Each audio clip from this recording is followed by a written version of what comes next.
김유정 목사야. 잘 지내고 있지?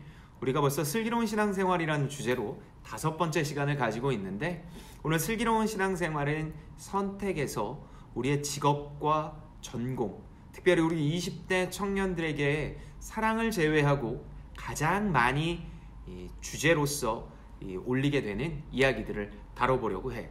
직업과 전공, 이것 어떻게 결정해야 되고 어떻게 선택해야 될까? 많은 사람들이 고민하는 것과 다르게 우리 크리스찬이 어떻게 해야 될지에 대해서 우리가 한번 알아가 봅시다. 자, 그렇다면 우리가 첫 번째로 기억해야 될 것이 있어. 바로 직업과 전공을 선택하는데 우리가 많은 두려움을 느낀다는 거야. 두려움은 느낄 수 있어. 그러나 이 두려움이 우리를 바르게 선택해야 된다는 압박으로 온다는 거지. 바르게 선택하지 못하면 어떡하지? 우리가 평소에 살아가면서 바른 선택을 하지 않으면 안 돼라는 환경 속에 있다라는 사실을 잊으면 안 돼. 자, 그렇다면 하나님도 그럴까? 아니, 하나님은 그렇지 않으셔. 하나님은 우리가 바른 선택이 아니라 슬기로운 신앙생활 첫 번째에서 이야기를 했던 것처럼 기쁨의 선택을 하길 원하시고 있어. 자, 그렇다면 이 기준은 직업과 전공을 선택하는데도 동일하게 나올 수 있는 이야기지. 직업과 전공을 선택할 때 기쁨으로 선택해라. 자, 그러면 기쁨으로 선택한다는 것은 어떻게 하는 건가? 여기서 우리가 오류로 생각하는 것들이 있는데, 바로 기쁨으로 선택한다는 게 직업과 전공의 부스러기들, 그것으로 기쁨이라고 착각할 때가 많다는 거야. 예를 들면 이런 거지. 내가 좋은 회사라고 이야기를 하는 명망 있는 30대 대기업에 들어가서 그 기업에서 받는 월급으로 살아갈 때 얻는 기쁨. 좀 어려운가? 그것이 마치 최고의 기쁨인 것처럼 여긴다는 거지. 대학생들은 그런 거야. 내가 스카이에 있는 경영학과를 들어가서 주변 사람들이 와, 좋겠다. 그리고 그 학교에 졸업 후 얻어질 것들에 대한 기쁨. 그것 자체로 우리가 마치 기쁨으로 착각할 때가 많다는 거야. 그렇다면 전공과 직업을 바르게 그리고 기쁘게 선택하기 위해서는 우리가 알아야 될 것이 있어. 우리의 시선을 창세기 1장으로 한번 돌려봅시다. 자, 창세기 1장에는 하나님께서 창조를 하셨다라고 이야기를 하고 있어. 이것은 단순히 인류의 모든 것들을 만드셨다는 걸 넘어 그 안에 질서와 모든 것들을 허락하셨다, 만드셨다라는 뜻을 가지고 있지. 자, 창조의 질서를 하나님이 만드셨다면 곧 직업도 하나님이 만드셨다.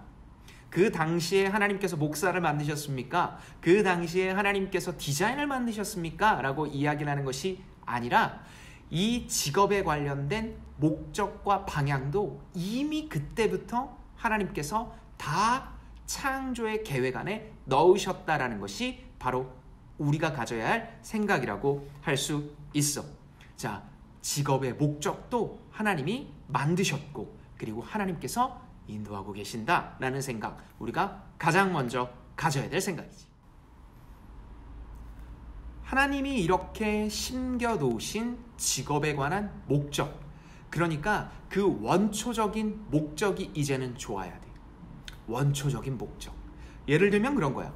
공무원이 되고 싶어하는 사람이 공무원에 만들어진 이유와 목적을 알 수 있어야 돼. 공무원은 왜 만들어졌니?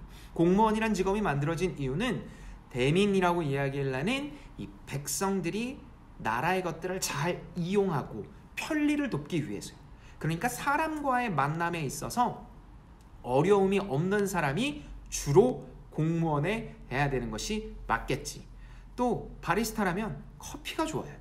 바리스타는 커피를 만드는 걸 좋아하는 사람이어야 돼. 그래서 그걸 마실 수 있어야 되고 느낄 수 있어야 되는 사람이지.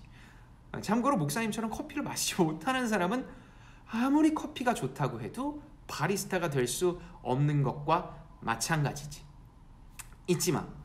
직업, 전공은 하나님께서 만드셨고 그 만드신 원초적인 목적이 기뻐야 된다. 그것이 바로 하나님께서 숨겨놓으신 우리에게만 알려주신 직업과 전공을 선택해야 할 때 핵심이라고 할 수 있어. 그렇다면 이 기쁨의 선택을 특별히 직업과 이 전공에 관해서 우리가 선택할 수 있으려면 해야 될 방법이 있어. 바로 그 방법이 두 가지로 이야기할 수 있는데, 첫 번째는 말씀을 잘 알아야 돼. 말씀을 잘 안다는 건 나는 100번, 1000번 말씀을 읽었습니다 라는 것을 넘어서 바로 성경이 절대 진리인가, 오류가 없고, 그리고 하나님의 말씀으로 믿는가 라는 것에 네, yes 라고 대답할 수 있어야 돼. 그리고 그것을 읽고 해석할 수 있는가라고 이야기할 수 있어. 문자적인 것을 문자적으로, 상징적인 것을 상징으로 해석해야 돼. 우리가 흔히 얘기하는 이단들은 문자를 상징으로, 상징을 문자로 해석해서 오류를 범하고 있기 때문에 많은 사람들이 현혹되고 있지. 바른 성경을 읽는다라는 건 문자를 문자로, 상징을 상징으로 해석할 수 있어야 돼. 그래서 이것이 어떤 의미이고 어떻게 적용할 수 있는지에 대해서 아는 것, 바로 그것이 첫 번째로 전공과 직업을 선택하는 데 있어 알아야 할 방법이라고 할 수 있지. 두 번째로 이 기쁨의 선택, 직업과 이 전공을 기쁨으로 선택하기 위해서 우리가 사용할 수 있는 것은 바로 성격 기질 테스트를 사용할 수 있으면 좋아. 특별히 MBTI나 애니어그램처럼 내 성격과 기질을 잘 알 수 있는 것들을 사용한다면 너무너무 중요하지. 성격이 세밀한 사람인데 크게 두루뭉술한 이 성격을 가지고 있는 사람들이 사용할 만한 직업을 가진다라면 이것만큼 안 맞는 것이 없거든. 목사님도 개인적으로 이 목사라는 직업을 가지게 될 때 이 기질과 성격 테스트를 참 많이 해봤는데, 이런 것들이 점점 맞아가는 것을 보면서 꼭 필요하고 꼭 중요한 것이니까 해결을 잘했구나 싶은 생각을 가지게 되더라고. 너희들도 꼭 그렇게 할 수 있었으면 좋겠어. 대중적으로 구글이나 이렇게 쉽게 구할 수 있는 것들이 많이 있으니까 주변에 또 전문가를 통해서도 한 번쯤은 많이 받아볼 수 있기를 권합니다. 두 번째, 자신의 성격과 기질을 위해 꼭 테스트를 해보라. 이 내용들이 너희들에게 어떻게 도움이 됐는지 모르겠다. 목사님은 개인적으로 이것들을 계속 깨닫고 공부하면서 우리 청년들이, 특별히 우리 지체들이 이것들을 많이 알았으면 좋겠다라고 생각했어.